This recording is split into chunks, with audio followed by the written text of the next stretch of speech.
Assalamualaikum warahmatullahi wabarakatuh.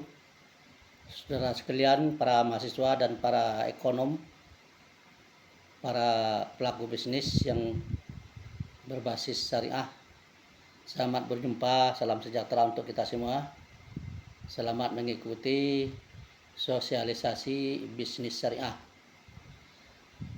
Aspek yang ketiga dari 8 aspek fundamental perbedaan bank syariah dengan bank konvensional adalah terletak pada sistem operasional.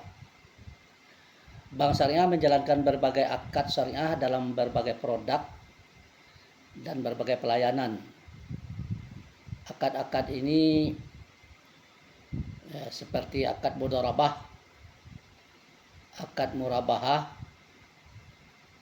akad musyarakah, dan ijarah. Itu semua telah teruji dan terbukti sesuai dengan prinsip syariah.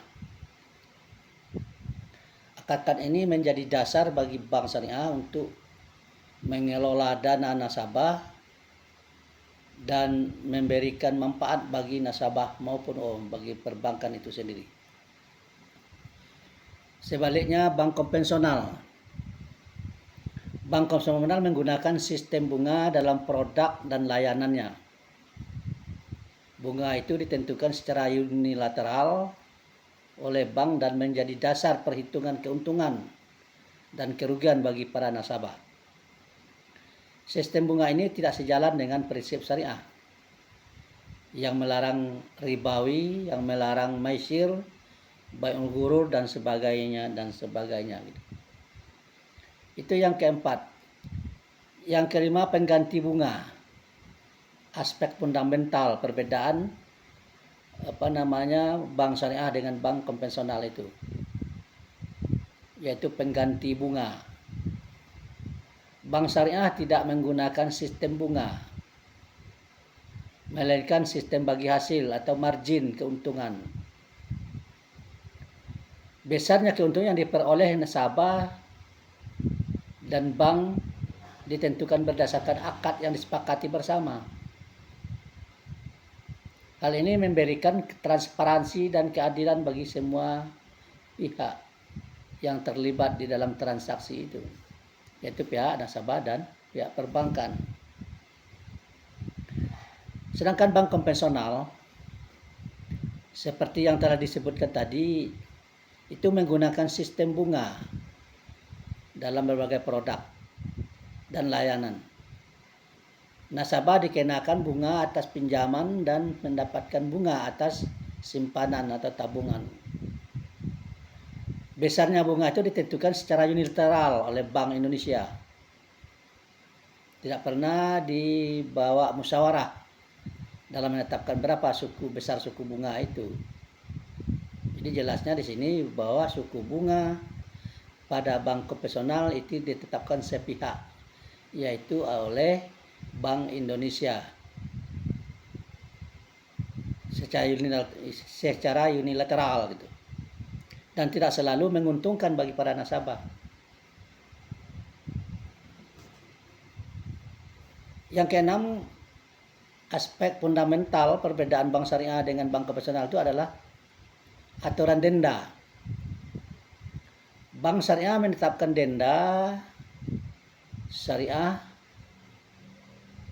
yang sesuai dengan hukum jinayah, ta'zir di atas keterlambatan pembayaran. Denda ini bersifat edukatif dan tidak memberatkan nasabah. Tujuannya apa? Tujuannya adalah untuk mengingatkan nasabah agar disiplin dalam memenuhi kewajibannya. Sedangkan bank konvensional, dia menerapkan denda konvensional atas keterlambatan pembayaran. Denda ini biasanya lebih tinggi dibandingkan dengan denda yang ada di perbankan syariah. Denda ini bertujuan untuk apa? Untuk memberikan efek jera bagi para nasabah yang lalai dalam memenuhi kewajibannya atau memenuhi kewajiban membayar cicilan daripada pinjaman mereka.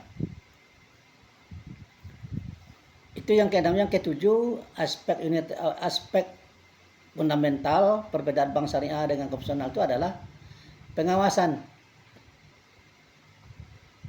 Bank syariah diawasi oleh otoritas jasa keuangan OJK dan Dewan Pengawas Syariah DPS.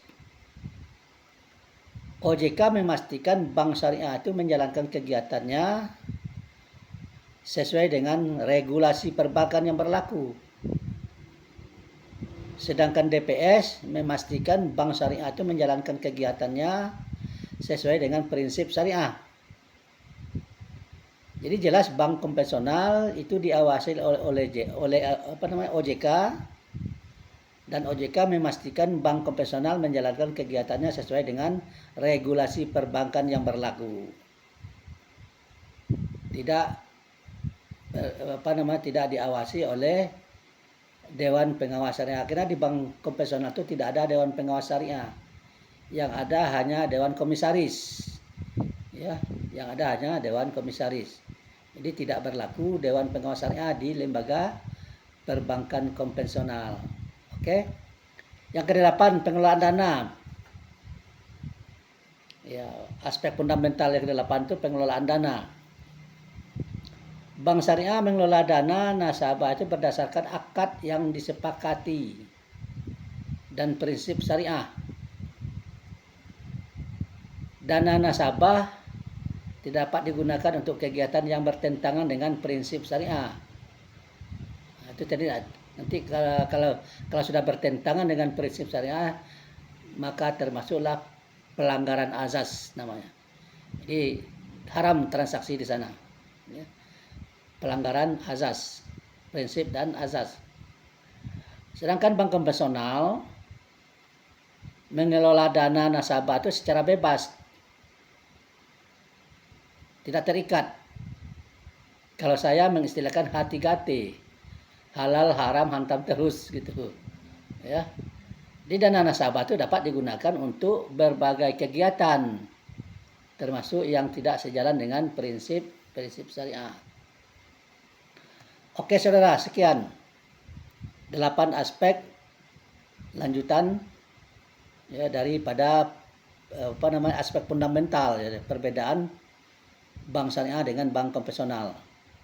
Semoga kita dapat memahami dan dapat menjadi pedoman bagi kita dalam menjalankan bisnis kita yang berbasis syariah. Sekian, selamat berjumpa video berikutnya.